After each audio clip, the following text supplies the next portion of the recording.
When I was in college, I developed a bad habit. No, not drugs or alcohol, something far tamer than those. I developed a habit of sleeping in class. You see, it seemed as though every class I had fell after a meal.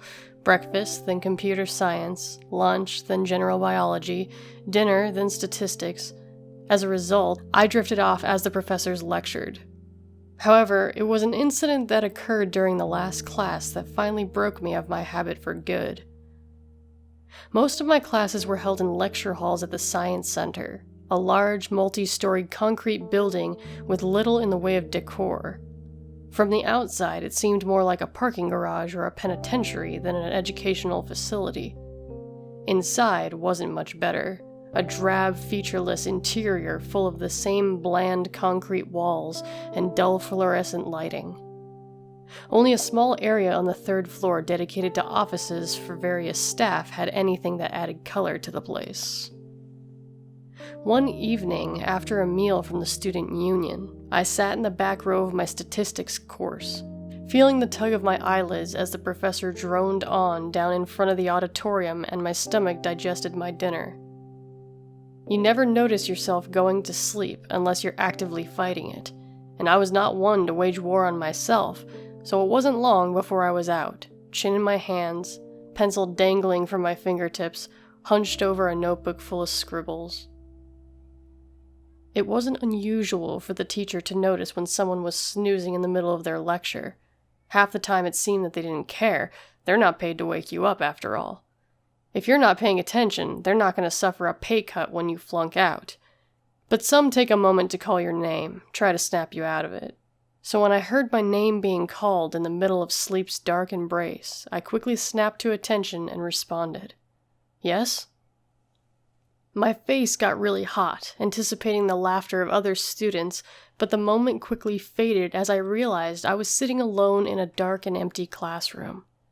Looking at my watch, I realized that I'd actually managed to doze off through the entire hour and then some, and it was already past 9 o'clock. Nobody had bothered to wake me up.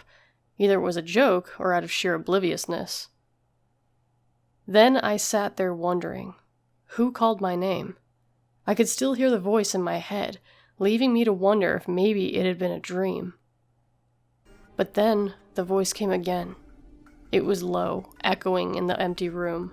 Clearly not my imagination. The auditorium was dark, but I could still make out much of the interior and the empty seats from the smidgen of yellow light that came through one of the exits, especially from my position in the top back row. "Hello?" I called out into the empty blackness.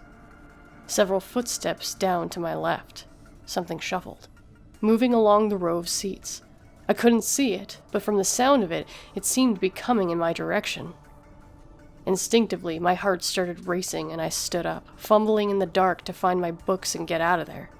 My pen fell to the floor and rolled off the edge of the level I was on, and for the briefest moment, I had the insane thought that I needed to go get it. But then the shuffling stopped and the room went quiet, and I stood frozen in my spot, holding my breath and feeling my heart beating in my ears. It felt like minutes went by, standing in the uncanny silence. I swear the only sound seemed to be a faint ticking of my watch. The need to move, to get out of the room, was overwhelming. But some lingering thought in the back of my mind wanted to hear whoever it was, whatever it was, and know that I wasn't going crazy. It obliged, finally breaking the silence by calling out my name again. Not with a friendly, curious voice, but one that almost sounded devoid of emotion.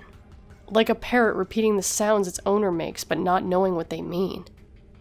When I give no response, it moved with a brushing noise akin to someone crawling on their hands and knees, then called again. I couldn't hold my breath any longer, and I exhaled raggedly, my entire body shaking with fear.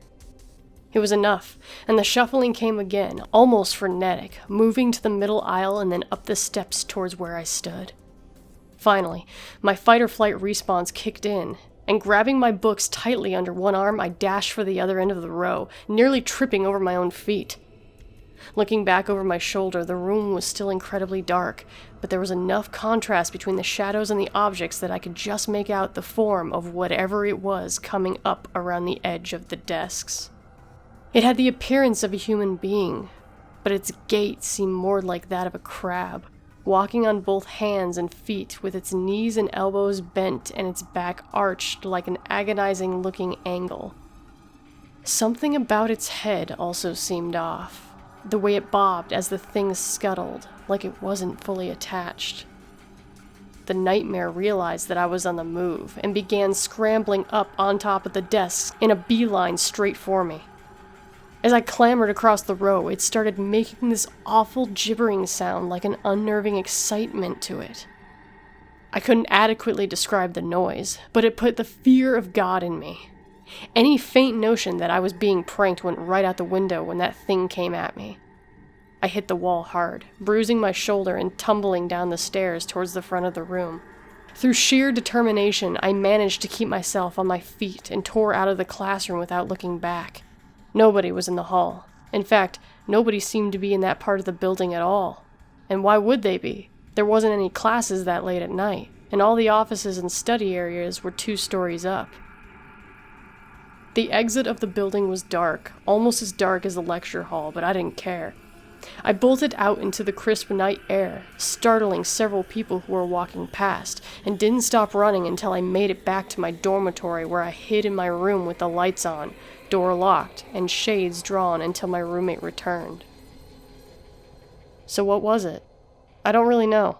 My strongest suspicion is based on a story I learned later while talking about the incident to a grad student who had been studying in the same school for years. According to her, when the center was first being built, one of the construction workers paving the roof wasn't watching where he was going and stepped on the skylight that happened to be set over the stairwell.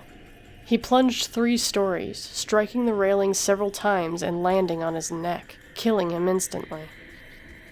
Whether the story is true or not, I can't be sure.